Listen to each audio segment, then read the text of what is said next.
Bonjour, j'espère que vous allez bien. Bienvenue sur la chaîne Elisabeth Plein Soleil, une chaîne qui parle du bien-être intérieur plus qu'extérieur, une chaîne qui vous fait vous sentir bien ou mieux. Soyez nombreux à écouter les histoires que vous pouvez vivre aujourd'hui ou que vous pourriez vivre demain. Générique.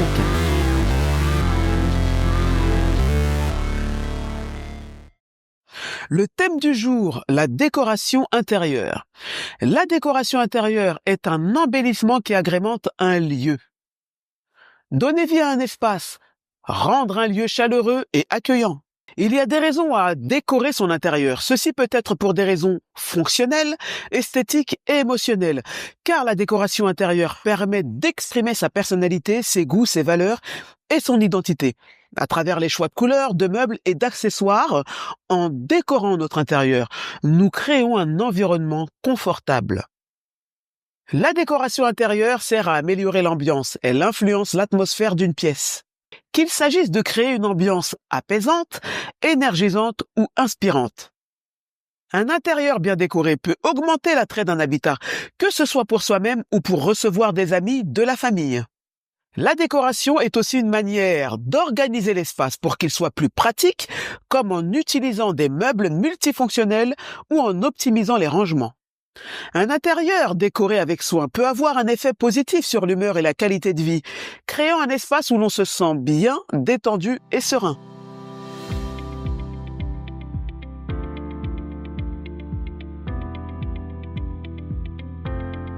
Beaucoup décorent leur intérieur pour être à la mode, en adoptant des tendances actuelles en matière de style, de couleur ou de design.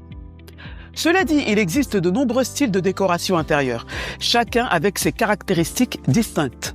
Le choix du style dépend des préférences personnelles, de l'espace et de l'atmosphère souhaitée. Le style scandinave par exemple, des couleurs claires et neutres, les tons dominants sont souvent le blanc, le gris, le beige, le bleu pâle et le noir, permettant de maximiser la lumière naturelle dans les intérieurs souvent sombres des pays nordiques. Le style scandinave est ainsi à la fois esthétique, simple et fonctionnel, créant les intérieurs lumineux, aérés et chaleureux, propices à la détente et au bien-être. Alors évidemment, il y a aussi le style industriel, le style bohème, le style contemporain, le style classique, le style minimaliste, le style rural ou campagne, le style art déco, le style mid-century moderne ou encore le style zen ou japonais. N'hésitez pas à mélanger les styles pour créer une ambiance unique selon vos goûts et vos besoins personnels. Par exemple, vous pourriez fusionner le style industriel avec des touches bohèmes ou scandinaves pour obtenir un intérieur à la fois moderne et chaleureux. Ou encore le mélange de styles minimaliste et scandinave. Le minimalisme met l'accent sur le moins, c'est plus, tandis que le style scandinave offre une touche de chaleur avec des matériaux naturels et un design pratique, par exemple des espaces dégagés avec des meubles aux lignes simples et épurées, accompagnés de textiles doux comme des couvertures et coussins en laine. Peu importe le mélange de styles, choisissez une palette de couleurs cohérente, cela aidera à unifier les différents éléments et à éviter un effet trop chaotique. Harmonisez les matériaux même si vous mélangez différents styles, du bois, du métal, du tissu naturel. Utiliser des pièces de mobilier ou des accessoires qui combinent les deux styles peut faciliter la transition entre les différentes influences. L'important est de s'amuser et de personnaliser les espaces en fonction de vos goûts, tout en cherchant à créer un environnement équilibré et harmonieux.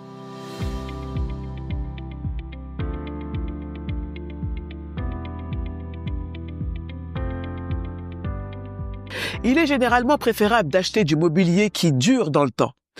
Bien que celui-ci soit plus cher à l'achat initial, il vous fera économiser de l'argent à long terme. En effet, un meuble de qualité peut durer des années, voire des décennies, alors que des meubles moins chers ou de moindre qualité risquent de s'user plus rapidement et nécessitent un remplacement. De plus, acheter des meubles de qualité contribue à la réduction des déchets car vous n'avez pas à remplacer vos meubles aussi fréquemment. Cela peut être plus respectueux de l'environnement. Bien que le mobilier durable soit un excellent choix pour de nombreuses raisons, il présente aussi des inconvénients, comme un coût initial plus élevé, un entretien supplémentaire et parfois une rigidité stylistique. Cela dit, pour ceux qui sont prêts à faire cet investissement et à prendre soin de leurs meubles, les avantages à long terme, durabilité, confort, impact environnemental positif, l'emportent souvent sur ces inconvénients. Je vous ai parlé du mobilier durable, mais parlons aussi de ce que la plupart d'entre nous possédons, le mobilier non durable, souvent produit en série avec des matériaux moins coûteux, coût initial réduit et une disponibilité immédiate.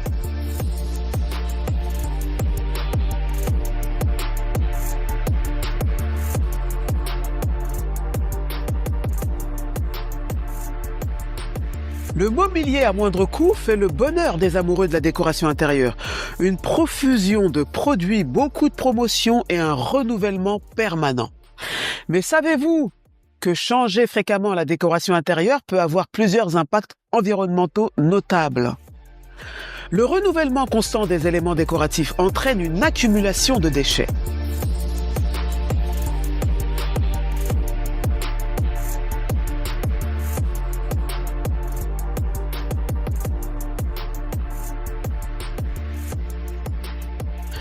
La tendance à renouveler fréquemment la décoration intérieure favorise la dévaluation rapide des produits, encourageant une culture de la surconsommation. Bien que le changement de décoration intérieure puisse apporter une sensation de nouveauté, il est essentiel de considérer les impacts environnementaux et sociaux associés à une telle pratique. Optez pour des choix plus durables tels que l'achat de meubles de qualité ou encore l'utilisation de matériaux écologiques, le recyclage ou la réutilisation d'objets décoratifs. Ces habitudes peuvent contribuer à réduire l'empreinte écologique tout en préservant l'esthétique de votre intérieur.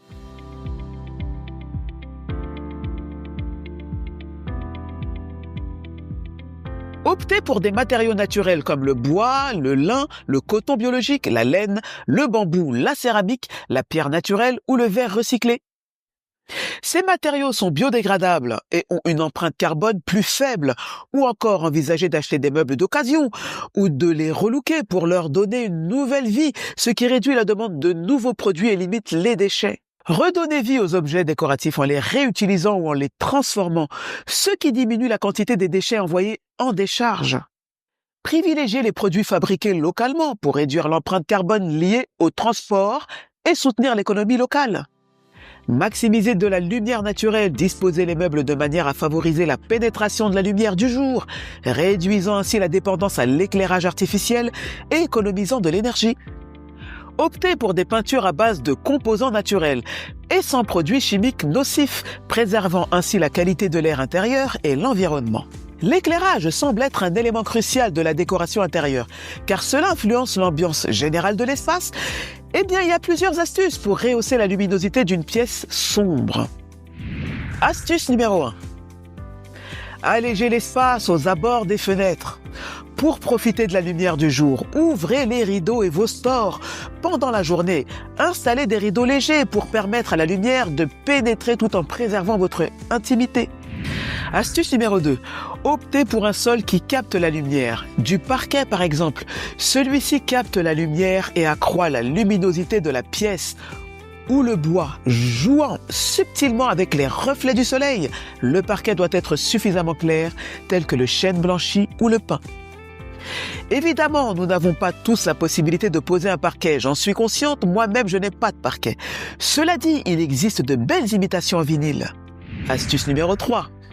Choisissez des meubles clairs tels que le verre et le rotin qui jouent sur la transparence et permettent de laisser passer un maximum de lumière. Aussi, vous pouvez les choisir plus légers et minimalistes dans des teintes de bois, blond ou blanc qui rendront votre espace moins oppressant et convivial.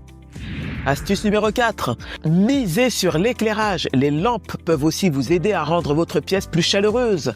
Placez-les à différents endroits de la pièce. N'hésitez pas à multiplier vos luminaires. Astuce numéro 5. Disposez de grands miroirs face à votre source de lumière ou sur le mur le mieux éclairé. Ainsi cela diffuse les rayons de soleil et crée une sensation d'espace supplémentaire grâce à l'effet trompe-l'œil. Astuce numéro 6. Privilégiez des objets qui captent la lumière en cuivre ou en laiton par exemple, ou encore en faïence émaillée. Astuce numéro 7. Vous pouvez aussi peindre le plafond en blanc brillant. Et oui, le plafond a aussi un rôle à jouer dans la luminosité de votre pièce. Le blanc brillant reflète efficacement la lumière. Changer fréquemment la décoration intérieure d'un habitat peut être motivé par plusieurs facteurs reflétant des besoins personnels, esthétiques et pratiques. Modifier la décoration permet d'introduire de la nouveauté et de rompre avec la monotonie, ce qui peut améliorer l'ambiance générale de l'habitat. L'évolution de la composition familiale, comme l'arrivée d'un enfant ou le départ des enfants du foyer, peut nécessiter une réorganisation de l'espace pour mieux répondre aux nouveaux besoins.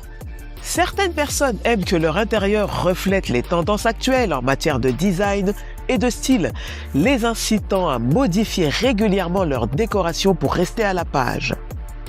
Un environnement bien décoré et harmonieux peut avoir un effet positif sur l'humeur et le bien-être général, encourageant les individus à ajuster leur décoration pour se sentir mieux chez eux. Pour les propriétaires qui envisagent de vendre leurs biens immobiliers, moderniser la décoration intérieure peut augmenter l'attrait de la maison et éventuellement sa valeur marchande. Certaines personnes aiment ajuster leur décoration en fonction des saisons ou des fêtes, créant des atmosphères spécifiques qui correspondent à l'époque de l'année. La décoration intérieure, bien qu'essentielle pour créer un espace de vie agréable, doit parfois composer avec des contraintes budgétaires. Cela dit, il ne faut pas que nous oublions l'impact écologique que tous ces meubles surconsommés car à bas prix peuvent avoir sur notre écologie à long terme. Il est possible de concilier des choix économiques avec des gestes responsables, comme privilégier des pièces de seconde main ou investir dans des meubles modulables qui peuvent durer plus longtemps. Ainsi même, avec un budget limité, il est possible d'adopter une approche de décoration intérieure plus durable en prenant soin de notre environnement tout en aménageant un espace confortable et personnalisé. Merci d'avoir regardé cette vidéo jusqu'au bout. N'hésitez pas à la liker et à envoyer vos commentaires. Merci et à très vite.